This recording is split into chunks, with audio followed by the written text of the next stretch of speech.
Principle number 5.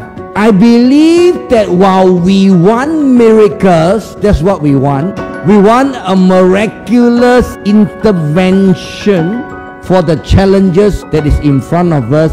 Actually, God has many other options to respond to our need. Notice I use the word respond and not need.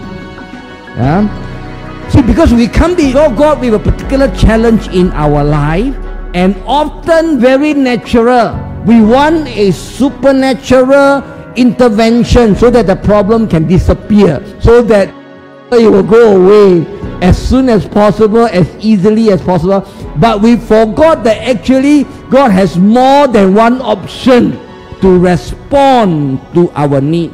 And when God decides what response He wants to give to our needs, He is concerned with our good, our welfare, as well as our growth.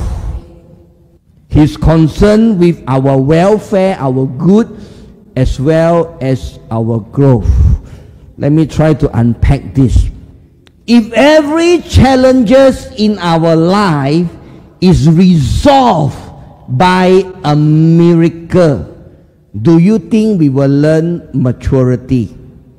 If every challenges, every mountain in our life is resolved by a miraculous intervention, I believe that maturity will not come so easily. Maturity comes when we go through the problem. If every problem is solved by a miracle, there will be no growth.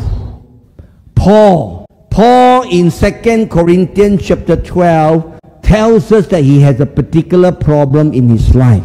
We do not know exactly what this problem is, but he uses the phrase, a thorn in the flesh. He uses this particular terminology, a thorn in my flesh.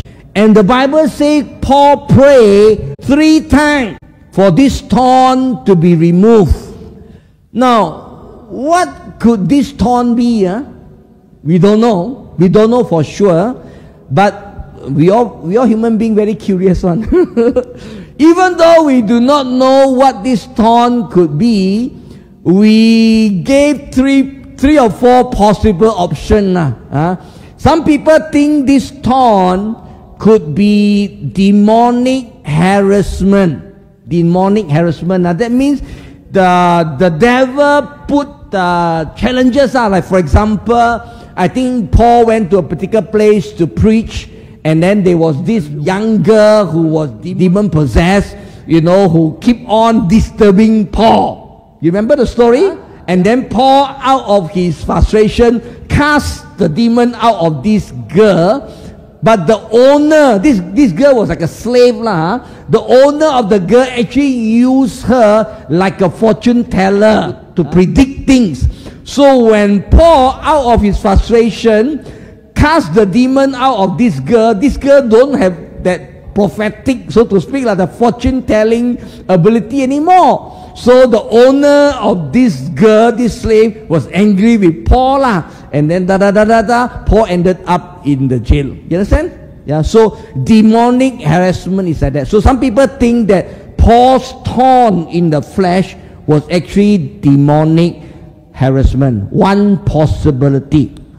Another possibility of what this thorn in the flesh could be would be human agents, which often we use another phrase, enemies of the cross. Enemies of the cross that actually come to hinder Paul's ministry. People will stir up riots. People will badmouth Paul, and say what kind of apostle he is, he has no qualification, blah, blah, blah, things like that. Yeah. So human agency, enemies of the cross, that gave trouble to Paul. So that is the second possibility of what this thorn in the flesh is.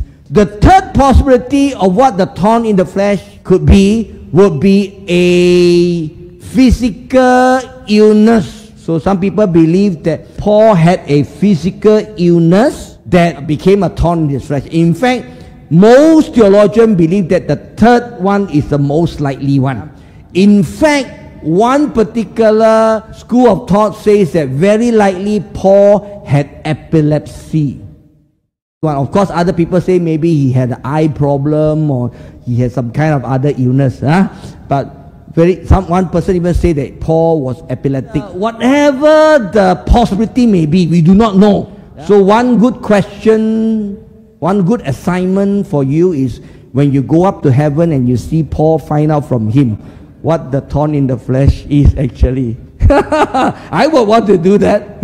I want to know what it is. So whatever it is, the Bible says Paul prayed 3 times. How many times did Paul pray?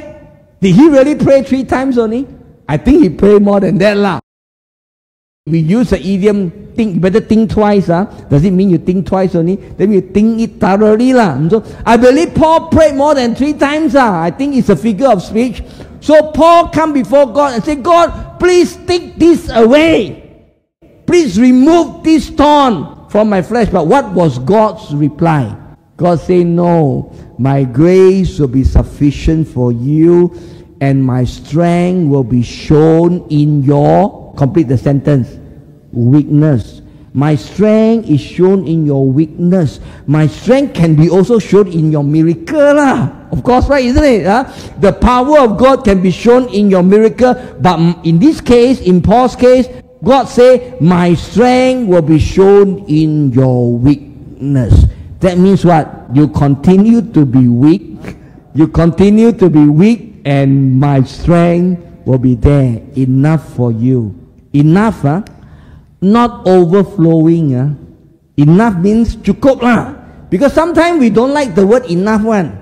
Yeah, we like the word abundance, right? Which one you like? Enough or abundance? You like the word abundance lah. Of course, kadang-kadang Tuhan bagi kita lebih, kita makan tak habis. Kadang-kadang Tuhan bagi kita cukup-cukup saja, kita makan cukup-cukup saja. But kadang-kadang Tuhan bagi tak cukup juga ada. You understand? So sometimes we live in abundance according to the will of God. He may give us abundance.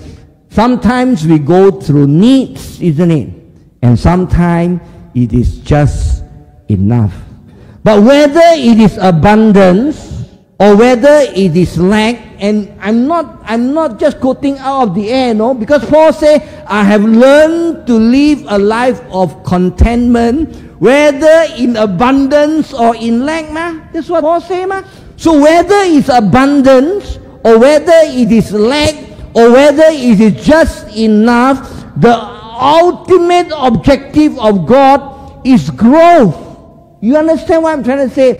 God is concerned. We are concerned whether it is abundance or lack. We are concerned whether enough or not enough. But God is concerned about our maturity and our growth. And in Paul's example, we see Paul wanted something and he thought that the response should be take it away. But God's response has a spectrum of options. And God say, my grace will be sufficient. Sufficient, not enough. My grace will be sufficient, and my strength will show in your weakness.